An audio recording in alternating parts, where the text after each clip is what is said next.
Want to show you guys. Already fixed the gap over here. The gap was was causing that gap was my top part. This part right here. It had to be for no GPS radio. If you use the top console, it got the clock. We're gonna leave a gap between the radio and the top console. Make sure you buy with the passenger and flashers button. I already buy one and I got only the button. I don't have the passenger. The plug is different and the hole is different. There's no way to install it unless you don't want to have flashers. You have to make sure it says passenger airbag. I think the cars have only the flasher button is the cheapest models, like no airbag on the passenger and the LX. Yeah. Next, I'm gonna try to fit the OEM low pocket. Hopefully opens, cause right here you see is thick right here. Compared with the OEM radio, it's thicker right here, and I don't think it's gonna open. But I'm gonna try it. In the next video, I'm gonna upload it, show you guys if it works or no. Right here, I want to show you a demonstration on how to use this Scotch console. The most asked thing is how to change the directionals on the vents. If you want on the feet, if you want the defroster, if you want different things, it's really easy. You have to type or tap right here. You see, you change, tap again, you change again, tap again, tap again. That's how we use it. Right here, low the red, go high. The fan right here, we know that fan. Right here we got the dual. Right here we got the compressor on and off. You can switch it on and off separately. Daddy.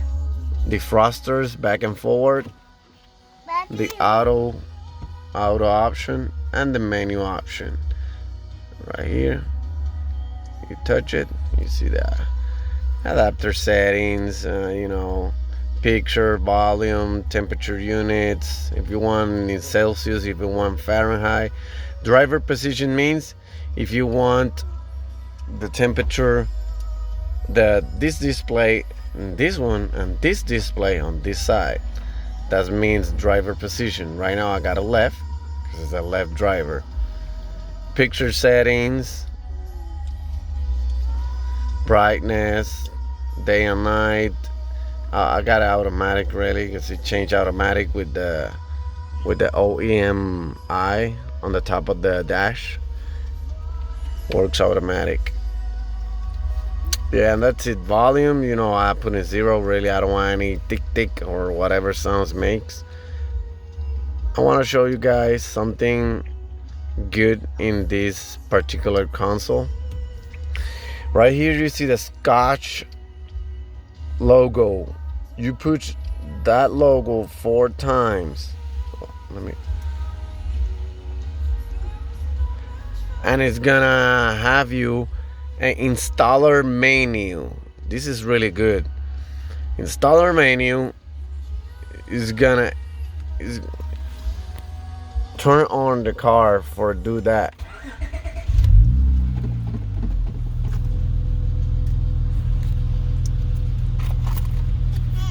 You turn on the car. Mommy. You go. Oh well, you had to do it again. Push 4 times Scotch logo. 1, 2, 3, 4. Now you got installer menu enabled. Go to menu. Go to menu, installer menu. This is really good. Go to installer menu. It says diagnostics. This is really interesting part because this gives you the diagnostics of the whole HVAC system. You push diagnostic, and here we go. It's gonna take like a couple minutes, like maybe 2, maybe 5, but it is testing every component of the HVAC unit. Like right there, you're gonna start seeing pass, fail. Hopefully you got all pass, like I am. If something don't pass, you have to check it out and let's see what's going on with that part. But at least you can check it with this console. It's gonna tell you, is there something wrong with the blower, with the external temp sensor, internal temp sensor, the compressor, the AC compressor, all that. It's really, really good. I'm gonna leave it over there to show you guys how it's going. You see, you turn on the fan motor to make sure it's working with the console. Now we turn off.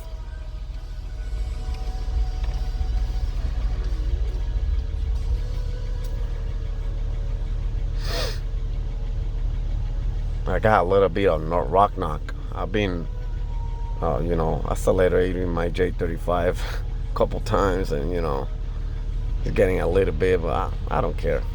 I'm just waiting for blow and then start another one. But that's not the issue right here. You see, everything going past the sunlight sensor. Here we go. In that part, the compressor turn on, already turn off. Everything passed. Now when you got the arrow right here, now you can go back. You can go back, and here we go, ready to rock and roll. That's it. Really, I don't like this pocket. It looks really cheap, but that came with a console for whatever reason. And I'm gonna try to use the lower pocket OEM. Let's see if it fits or no. I'm gonna upload a video soon with that. Apart of that, that's it. It's a really, really great console. No issues at all. It got everything independently. If you got issues with your screen on the navigation, this is your best option. I don't recommend the aftermarket, these radios that people are buying, the Extron, the Cicane, the whatever screen that, because there's no way they can compete with Pioneer, Kenwood, JVC, these top brands. Those Extrons or whatever, those are cheaper brands, but it's your option. I know this console is a little bit expensive. It's a little bit expensive, yeah, I know, but you pay what you get. Thank you for watching. Honda Accord 2003-2007 Scotch double din console. Item number H1AB. H1. I don't remember really. I haven't in my first video. Thank you for watching YouTube.